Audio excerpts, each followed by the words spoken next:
Hello, this is a video that I never thought I would make. I'm doing an unhaul video. That's when you get rid of books that you've read or if you have that you don't want to read.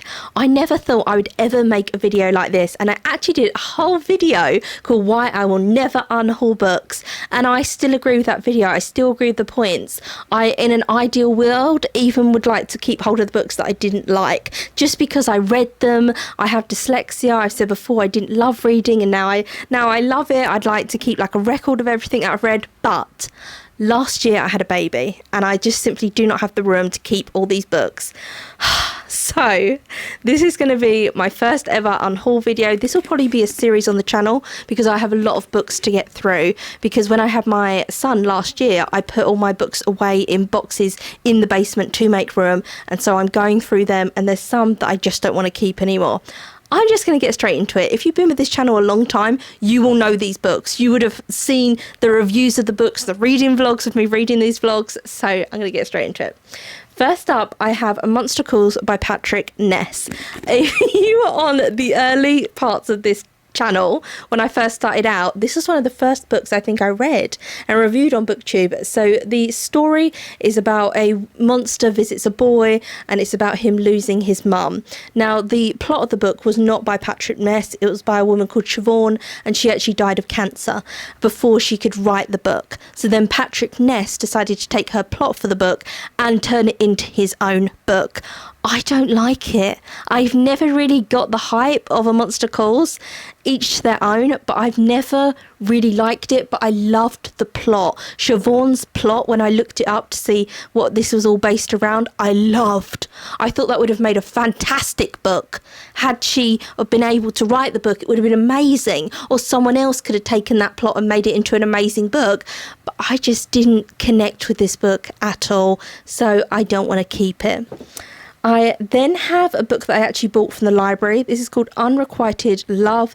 This is by Gregory Darr, and it's all about like stalking and when does stalking go from unrequited love to stalking, and are we all stalking each other because we're all putting out what we're doing on Instagram and stuff, and if you go on someone's Facebook and you click, oh, that's who their mum is because she's tagged in a picture, is that stalking? Are you now a stalker? And I didn't love it. Again, I think it's one of the first books I've reviewed on the channel. I just don't want to keep a book that I didn't love, that I'm not going to reread and look at again.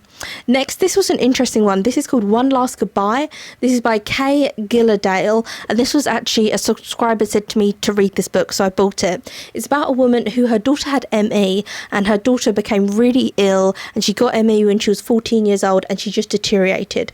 And the doctors didn't know what to do for her, and it came to the point where she said to her mum, I want you to end my life. But in England, we don't have euthanasia, so it's actually against the law. So it goes into that, and her mum did end her life. It talks about that. Really, a lot of it is to talk about ME and what that is like, and how there isn't really a cure for it either. So it's not something you can get better from for a lot of people. I thought it was a really interesting book. I remember really like being intrigued by reading this and wanting to read on. I found it really, really interesting, but I'm never going to reread it, so that's why I should probably get rid of it. But it was a very interesting read. I then have another one which I really liked. This is by Matt Gore, The Pull of the River. This is a non-fiction. I was actually sent this by the publisher. The publisher is, I still have the little press release they put in it, Elliot and Thompson. And this is about Matt took his canoe along the water, the canals of England, and it's about his adventures. He also went with other people, and I remember there was a canoe under a weeping willow and on the different parts of the Thames, and it was really gorgeous. It was very Wind in the Willows-esque. I really enjoyed it. I enjoy reading about parts of England that I haven't seen before, because I live in a very built up area and I was brought up in a really built up area. I've never lived in the English countryside, so living like next to a canal and watching boats and willows over the canal, that's just, I've never seen that in my life. I didn't grow up around that, and I've now chosen, I live in a city, so I don't live near that kind of stuff. So sometimes it's interesting, I find, to read about places even if they're in England, and England isn't a huge country if you compare it to like America or Australia or anything, but different parts of England that I'll probably not go to, but it's interesting to read about them, to read about the different paces of life, and how like the slow life on the river, and watching the cyclists go by, and the people who live in canal boats and all that kind of stuff, which will probably never really be my reality. I like living in built up areas, I like living in the city, but it's still interesting to read about different people's lives and what they like to do. And I liked the description of the English countryside. That's why I really enjoyed it. It was a great read. I read it. I'm not going to reread it, so what is the point of really keeping it? Tell me, why do you unhaul books? Because this is making me anxious, because I want to keep them all, but I have no room to keep them all with all like my son's stuff, and obviously I'm bringing in loads of new books, picture books that are my son's books, like just right in front of me here. There's a stack of children's picture books that I've bought recently. So with all his little picture books that I'm bringing into the house, I need to make room. But I do really like a lot of these books. So I want to keep them. I just don't have the space to keep them. There are some that I'm just glad to get rid of, glad to get out of my space. But tell me, what's your reason for unhauling? Is it because you don't have the space to keep them? Is it because you never reread anything? So what's the point of keeping it? And so just every book, as soon as you get it, you kind of give it back to a charity shop, get rid of it, because you're never going to reread anything. Next up, I have Helter Skelter. I really thought I was going to read this. There was a time when I was quite interested in the Manson family murders and reading books about that and watching documentaries about that, and how did this group of a lot of the middle class teenagers go on to become murderers? How does that happen? And some of them obviously were from troubled lives, and so finding out about their lives, but some of them had really, really normal lives. How did they get taken in by the leader? How did all that happen? This is the most famous book on that, Helter Skelter, and I feel I'll pick this up somewhere else if I want to read it. I have no interest in reading it and no interest in the case really anymore. So if I want to read Helter Skelter, I can get a copy off eBay. I can go into a charity. They're always in charity shops. I can get one in a charity shop. It's not a big deal. It's like a huge book, and I'm not going to read it anytime soon, so there's no point me having it in the house. I probably picked it up for £1 in a charity shop, so I'm fine to let that go. Even though I haven't read it, I feel okay to let it go. Next up, I really enjoyed this book, but I'm not going to reread it. This is Carrie Fisher, Shockaholic. And the only thing, I feel like I could do a whole separate video on rereading and if I reread books. I reread sections of books. So I will put a tab on a book, and then on my bookshelf, I'll get that book out and just read that section. That's it. I will never reread a whole book start to finish. Just the little sections or the little quotes within it that I really connect with, then I'll reread them. Anyway, getting back to this. Carrie Fisher, Shockaholic. Carrie Fisher was, of course, Princess Leia, and this is her writing about when she was given shock therapy treatment. So this is non-fiction. She had lost custody of her daughter Billy to her ex-husband, and she was a drug addict, but she wanted to do something to get her daughter back. So she basically said, I'll do anything. I've done everything. I've done rehab. I've done all these different facilities and treatments. I've done it all. I will do anything to get my daughter back. So she was in a very desperate state. She also woke up and next to her best friend. They'd been taking drugs together, and she woke up and he was dead next to her, and so she was just in a state of I will do anything. So they gave her shock treatment, and it erased her memory, so she could remember things from her past, but she couldn't remember how to drive her car home from the facility where she'd had the shock treatment. Her short-term memory was completely erased, and she talks about that within the book. She also talks about her life. She talks about Michael Jackson. She talks about loads of kind of controversial things that were going on at the time as well. Her life, her parents, addiction in general. Really interesting book. I really enjoyed reading it. It was very all over the place. You really felt like you were having a conversation with her, because she was just like, I'm this and that, and oh, did I tell you I just went down the street and I got this? It was all over the place, but it really felt like you were talking to Carrie Fisher directly.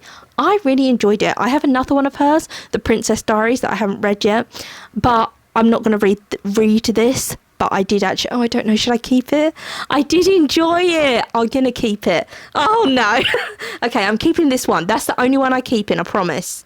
Okay, so next, after I snuck one off, I have Jeanette Winterson, Oranges Are Not the Only Fruit. I feel you either like Jeanette's writing or you're not. I'm not in love with it. This is about a girl, her adopted mother is very religious. The girl is in love with another girl. It's also about other stuff than that goes on. And I just wasn't in love with it. I know people who just love Jeanette Winterson, really connect to her writing. Me personally, I don't. Same as like, I really like Charles Dickens. I really like Alice Walker. Some people don't like their books. They just don't connect with them. And that's how I feel about The Only Fruit. I don't remember hating it, but I didn't love it. I remember it was really hyped at the time and I didn't really get the hype. It's just not for me. So not really a lot to say on it, but I'm just going to get rid of it. It wasn't for me. I then have this one, Brace Yourselves, was sent to me by a publisher, Headline Eternal Press. It was an erotica novel, the first and last one I ever read, and I didn't hate it. It was absolutely fine. It was just a fine book, reading things from different genre that I wouldn't normally read from. I thought it was fine, but I wasn't very interested in... Look at that cover.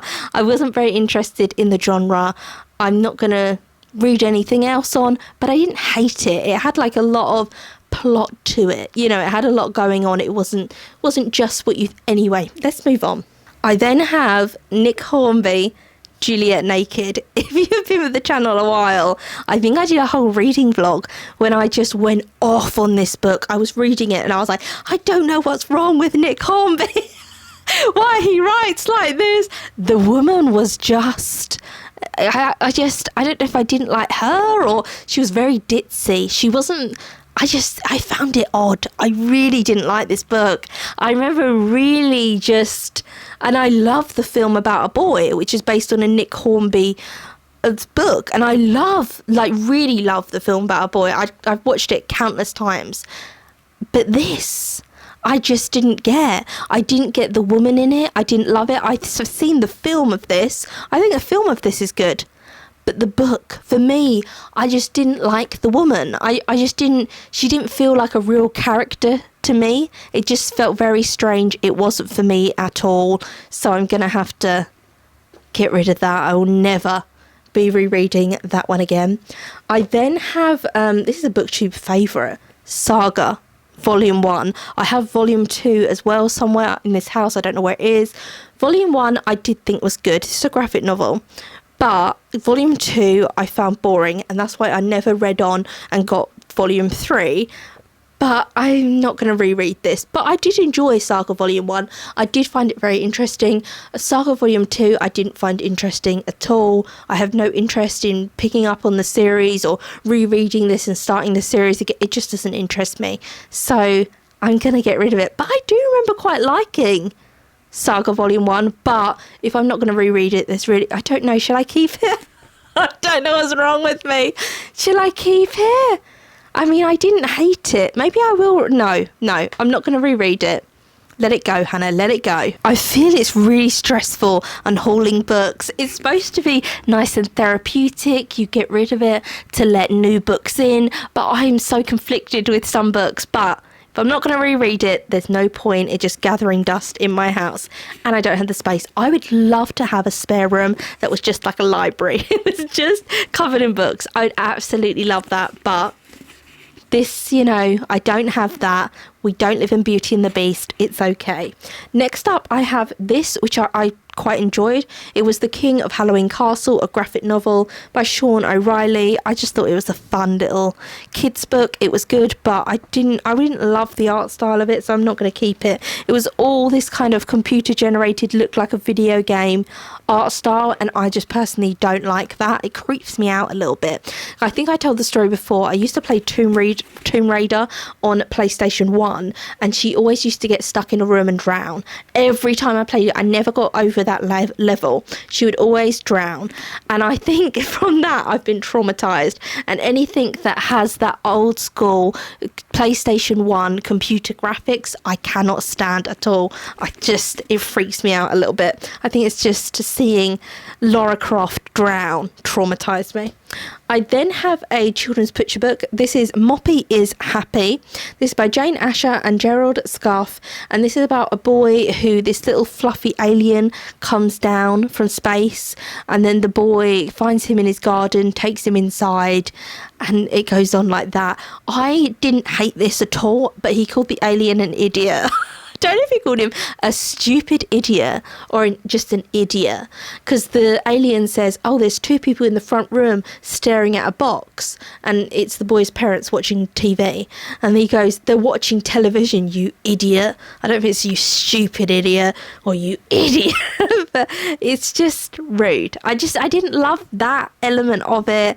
I won't be reading it on to my son. I didn't love it. I don't like in kids' books when they call people idiots and they get away with it, because I feel that must be quite confusing for a child, that at home if I called my brother that, I'd get in trouble, yet in the book it's kind of funny that he's saying that to that character. I don't love that whole like, you're stupid, you're an idiot in kids' books, because it's not for me personally. There's a million books. I found out since having a baby there's a million picture books, and I'm excited to find all the great picture books that we're going to read for years, but there's no point having books like that I don't love, or that they have language in it that I wouldn't want my son to say to anyone else. Do you know what I mean? Because he's going to be exposed to the world at a certain age. He's going to go to school, and you can't control the children he's going to hang out with, and the houses that those children come from, and things that they say. You can't, control that. He will be out in the world.